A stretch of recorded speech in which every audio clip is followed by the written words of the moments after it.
வணக்கம், welcome to power பங்கு. இந்த வீடியோவில் நம்ம BTST ட்ரேட்ஸ்க்கு எப்படி ஸ்டாக் செலக்ட் பண்ணுறது அப்படிங்கிறத பற்றி பார்க்க போகிறோம். இப்போ நம்ம டிஸ்கஸ் பண்ண போகிற ஸ்ட்ராட்டஜியை லாஸ்ட் 7 இயர்ஸ்க்கு நம்ம அப்ளை பண்ணியிருந்தோம் அப்படின்னா இந்த BTST ட்ரேட் மூலமாக நம்ம இன்வெஸ்ட் பண்ண 1 lakh பார்த்திங்கன்னா காம்பவுண்டிங் யூஸ் பண்ணி கிட்டத்தட்ட 1.8 crore ஆகிருக்கும் லாஸ்ட் 7 இயர்ஸில். ஸோ அந்த டீட்டெயில்ஸ் தான் இப்போ பார்க்க போகிறோம். எந்த மாதிரி ஸ்டாக் செலக்ட் பண்ணால் நமக்கும் இந்த ஃப்யூச்சர்ஸில் இந்த மாதிரி ரிட்டர்ன் வரும் அப்படிங்கிறத நம்ம பார்க்கலாம். ஸோ ஃபஸ்ட்டு பார்த்திங்கன்னா BTST அப்படின்னா என்னன்னு தெரிஞ்சுக்குங்க. ஸோ BTSTனா பை டுடே செல் டுமாரோ அப்படின்னு சொல்லுவாங்க. ஒரு ஸ்டாக் இன்றைக்கி வாங்கிட்டு நாளைக்கு விற்றுருவோம். நான் இந்த ஸ்டாக் நாளைக்கு மார்னிங் கேப் அப் ஆகும் அப்படிங்கும்போது நம்ம அந்த வாலட்டிலிட்டியை யூஸ் பண்ணி ப்ராஃபிட் பண்ணிட்டு உடனே வெளியே வந்துடுவோம். ஸோ ரொம்ப நாள் வந்துட்டு நம்ம 1 or 2 டேஸ்க்கும் கூட ஹோல்ட் பண்ண மாட்டோம். இன்றைக்கி வாங்குகிறோம், நாளைக்கு விற்கிறோம். அதுதான் buy today sell tomorrow. So இதுக்கு ஒரு அட்வான்டேஜ் என்ன அப்படிங்கிறது பார்த்திங்கன்னா, ப்ரோக்கர்ஸ் பார்த்திங்கன்னா இதுக்கு சார்ஜ் பண்ண மாட்டாங்க, ஏன்னா ஹோல்டிங் சார்ஜஸ் இருக்காது. இதுக்கு டிஸ்அட்வான்டேஜும் இருக்குது. அதனால் வீடியோ ஃபுல்லாக பாருங்கள், கடைசியில் டிஸ்அட்வான்டேஜும் சொல்கிறேன். ஸோ ஏன்னா வீடியோ பாதியில் ஸ்கிப் பண்ணிட்டிங்கன்னா நான் நிறைய இன்ஃபர்மேஷன் சொல்லும் போது உங்களால் கேதர் பண்ண முடியாது. ஒரு பாதி ஹாஃப் பேக்ட் இன்ஃபர்மேஷன் போய் நீங்கள் ட்ரேட் பண்ணும்போது லாஸ் ஆகிடும். அதனால் ஸோ இப்போ ஸ்டாக் செலெக்ஷன் கண்டிஷன் என்ன அப்படிங்கிறது பார்த்துக்குங்க. ஸோ நார்மலாக நம்ம இந்த BTST ட்ரேட் பண்ணுறதுக்கு 2 வகையான ஸ்டாக் சூஸ் பண்ணலாம். ஒன்று நிஃப்டி ஸ்மால் கேப் 100 ஸ்டாக்ஸ், அது அந்த ஒரு கேட்டகரி இருக்குது. அதை நான் காமிக்கிறேன் டவுன்லோட் பண்ணி எப்படி டவுன்லோட் பண்ணுறது அப்படிங்கிறது. அதுக்கப்புறம் FNO ஸ்டாக் லிஸ்ட், இந்த 2 கேட்டகரிலையும் பண்ணலாம். ஸோ FNOவில் பண்ணுறதை விட நமக்கு இந்த ரிட்டர்ன் வரணும் அப்படின்னா, நம்ம அந்த ஹியூஜ் ரிட்டர்ன்ஸ் வரணும் அப்படின்னா நமக்கு நிஃப்டி ஸ்மால் கேப்பில் பண்ணால் தான் அந்த ஹியூஜ் ரிட்டர்ன் வரும். ஸோ ரெண்டாவது கண்டிஷன், ஃபஸ்ட்டு அந்த ஸ்டாக் லிஸ்ட்டு நம்ம அதில் தான் பண்ண போகிறோம். அதில் என்ன கண்டிஷன் ரெண்டாவது அப்படிங்கிறது பார்த்திங்கன்னா 3 டேஸ்க்கு ஸ்டாக் வந்துட்டு கன்கரண்ட் கெய்னர் லிஸ்ட்டில் இருக்கணும். ஸோ ஒரு 3 டேஸ்க்கு முன்னாடிலாம் கன்சாலிடேஷனில் இருக்கும் ஸ்டாக்கு. ஸோ ஒரு 100 ரூபா இருக்குது அப்படின்னா ஃபஸ்ட்டு டே, ரெண்டாவது நாள் 102 ரூபா 103 ரூபா அப்படி இன்க்ரீஸ் ஆகிருக்கும் ஒரு கொஞ்சம் பர்சன்ட்டு. அதுக்கப்புறம் 102லேருந்து 105, 105லேருந்து 107. ஸோ இந்த மாதிரி கண்டினியூஸாக 3 டேஸ்க்கு கெயின் ஆகிட்டுருக்கு. அது எங்கே பார்க்குறது அப்படிங்கிறதும் சொல்கிறேன். அந்த மாதிரி கெயின் ஆகிட்டுருக்கிற ஸ்டாக்கை நம்ம வந்து நிஃப்டி ஸ்மால் கேப்ஸ்லேருந்து ஃபில்டர் பண்ணி எடுக்கணும். அடுத்தது பார்த்திங்கன்னா நம்ம நார்மல் ஸ்மால் கேப் வந்துட்டு இதுக்கு சூஸ் பண்ண மாட்டோம். ஏன்னா ஸ்மால் கேப்னாலே நமக்கு அதோட குவார்டர்லி ரிசல்ட்ஸு பர்ஃபார்மன்ஸ் எல்லாம் சாட்டிஸ்ஃபேக்டரியாக இருக்குது. அதனால் நிறைய இன்வெஸ்டர்ஸ் பார்த்திங்கன்னா ஸ்மால் கேப் ஸ்டாக்ஸில் இன்வெஸ்ட் பண்ண பயப்படுவாங்க. ஆனால் இந்த நிஃப்டி ஸ்மால் கேப் அப்படிங்கிறது கேட்டகரி இது ஓரளவுக்கு நல்லா பர்ஃபார்ம் பண்ணுறனால தான் நிஃப்டி ஸ்மால் கேப் 100 ஸ்டாக்ஸ்க்குள்ளே நம்ம ட்ரேட் பண்ண BTST பண்ணுற ஸ்டாக்ஸ் எல்லாம் வந்திருக்கு. ஸோ நிறைய டிஃப்ரென்ஸ் இருக்குது. நார்மல் ஸ்மால் கேப்க்கும் நிஃப்டி ஸ்மால் கேப் 100 ஸ்டாக்ஸ்க்கும் வேரியேஷன்ஸ் இருக்குது, அது பார்த்துக்குங்க. அடுத்தது பார்த்திங்கன்னா அடுத்த கண்டிஷன் என்ன அப்படிங்கிறது பார்த்திங்கன்னா, 3வது நாள் ஈவினிங் அரௌண்ட் 3:27 அந்த மார்க்கெட் க்ளோஸ் ஆகிறதுக்கு ஒரு 2 to 3 minutes முன்னாடி நம்ம ஸ்டாக்கை பை பண்ணிடணும். அந்த கண்டிஷன் மேட்ச் ஆகுது அப்படின்னா அதுக்கப்புறம் next day morning market open ஆனோன்னு க்ளோஸ் பண்ணிடலாம். இல்லை ஒரு 1 hour வெயிட் பண்ணி அந்த 1 hourக்குள்ளே நம்ம ட்ரேடை முடிச்சுட்டு வெளியே வந்துடணும், நமக்கு டார்கெட் அச்சீவ் ஆகிடுச்சு அப்படிங்கும்போது.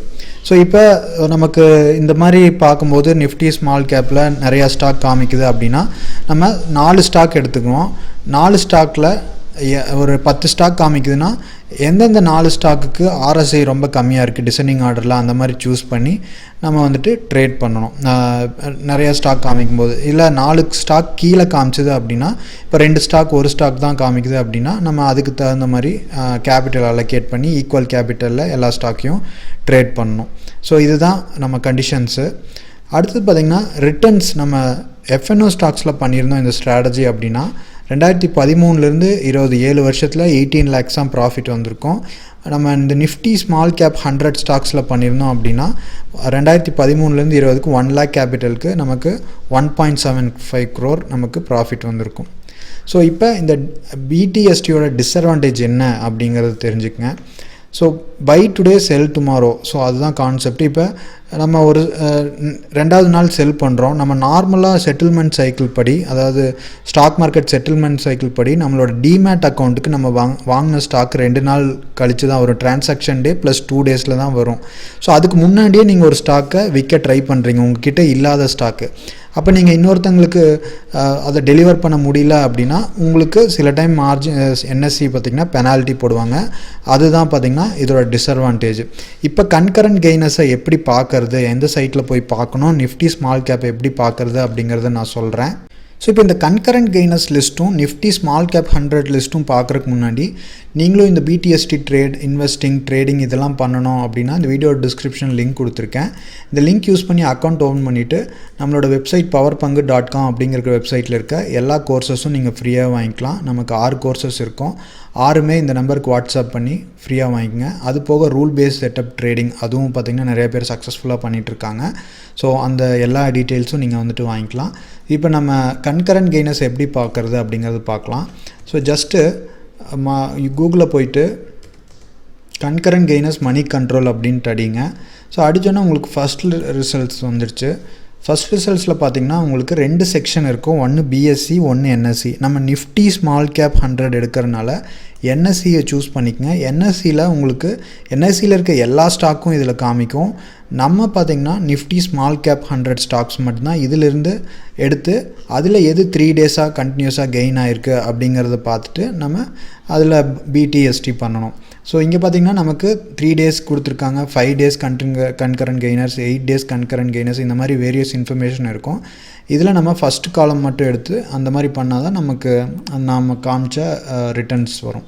ஸோ இப்போ நிஃப்டி ஸ்மால் கேப் எப்படி எடுக்கிறது அப்படிங்கிறது பார்க்கலாம். Nifty small cap stock list போயிட்டு NSEக்குள்ளே போய்க்குங்க எப்போவுமே. ஏன்னா அதுதான் வந்துட்டு அஃபீஷியல் வெப்சைட். மற்ற இதில் வந்துட்டு அப்டேட் பண்ணாமல் இருக்கலாம். ஸோ இங்கே பார்த்திங்கன்னா download list of nifty small cap 100 stocks அப்படின்னு இருக்குது. இங்கே டவுன்லோட் ஆகிடுச்சு. அது போக உங்களுக்கு ஃபேக்ட் ஷீட்டும் டவுன்லோட் பண்ணிக்கலாம். ஸோ இங்கே பார்த்திங்கன்னா நிஃப்டி இதில் அதாவது ஸ்மால் கேப் 100ல் வெயிட்டேஜ் எந்தெந்த ஸ்டாக் அதிகமாக வெயிட்டேஜ் இருக்குது அப்படிங்கிறது கொடுத்துருக்காங்க. ஸோ இங்கே பார்த்திங்கன்னா அதோட ரிட்டர்ன்ஸ் கிட்டத்தட்ட நமக்கு 2000 எப்படி ரிட்டர்ன்ஸ் போயிருக்குன்னு பார்த்துக்குங்க. இது நம்ம பார்த்திங்கன்னா 2013லேருந்து 2020 வரைக்கும் நம்ம எடுத்தது ஆக்சுவலாக. ஸோ இந்த டவுன்ஃபாலும் இன்க்ளூட் பண்ணி தான் பேசிக்காக.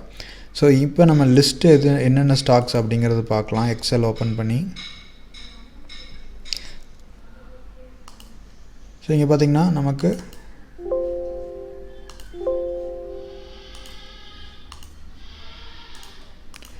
பார்த்திங்கன்னா லிஸ்ட் வந்துடுச்சு. என்னால் எடிட் பண்ண முடியல. நீங்கள் டவுன்லோட் பண்ணி என்னென்ன ஸ்டாக் இதில் வருது அப்படிங்கிறத பார்த்துக்குங்க. ஸோ இதில் இந்த ஸ்டாக்கும் நம்ம அந்த கன்கரண்ட் கெய்னர்ஸில் பார்த்ததும் ரெண்டும் மேட்ச் ஆகிறது. இங்கே இருக்கிற ஸ்டாக் அங்கே இருந்தது அப்படின்னா அந்த 3 டேஸில் அந்த ஸ்டாக்கை ஃபில்டர் பண்ணி நீங்கள் BTST பண்ணலாம். ஸோ BTSTனா என்னென்னு தெரியும், அட்வான்டேஜு, எப்படி BTST பண்ணணும், எப்படி ரிட்டர்ன் வருது, ஏன்னா 3 டேஸ் கன்கரண்ட் கெய்னர்ஸ். ஸோ எல்லாமே தெரிஞ்சுட்டு பண்ணிங்க அப்படின்னா உங்களுக்கு ஒரு ஐடியா கிடச்சிருக்குன்னு நினைக்கிறேன். ஸோ இதில் பார்த்திங்கன்னா கேபிட்டல் பார்த்திங்கன்னா உங்களுக்கு 1 lakh வச்சு பண்ணும்போது ஓரளவுக்கு நல்ல ரிட்டர்ன் வரும். ட்ரா டவுன் பார்த்திங்கன்னா நமக்கு மேக்ஸிமம் 20% ஆகிருக்கு. அதாவது எந்த ஒரு ஸ்ட்ராட்டஜி பண்ணாலும் நமக்கு ட்ரா டவுன் அப்படிங்கிறது இருக்கும். ஸோ இதில் மேக்ஸிமம் ட்ரா டவுன் பார்த்திங்கன்னா 20%. அதாவது 1 lakh போடுறீங்க அப்படின்னா உங்களுக்கு 80,000 வரைக்கும் உங்களோட கேபிட்டல் போயிட்டு திருப்பியும் உங்களுக்கு ப்ராஃபிட் வந்திருக்கும். அதுதான் ட்ரா டவுன் அப்படிங்கிறது. 1 lakh 80,000 போயிட்டு திருப்பியும் மேலே வர்றது. ஸோ அந்த நமக்கு லாஸ் ஆகும்போது மேக்ஸிமம் ட்ரா டவுனே 80,000 இல்லை அப்படின்னா 4%, 5% அவ்வளோதான் இருக்கும். 3%, 9%. ஸோ 20க்கு மேலே போகல பேசிக்காக இந்த ஸ்ட்ராட்டஜியில். ஸோ இது ஒரு இன்ஃபர்மேஷன் உங்களுக்கு. So thank you. ஏதாவது டவுட் இருந்தால் இந்த நம்பருக்கு வாட்ஸ்அப் பண்ணுங்கள். 8072210003 அப்படிங்கிற நம்பருக்கு. பபாய்.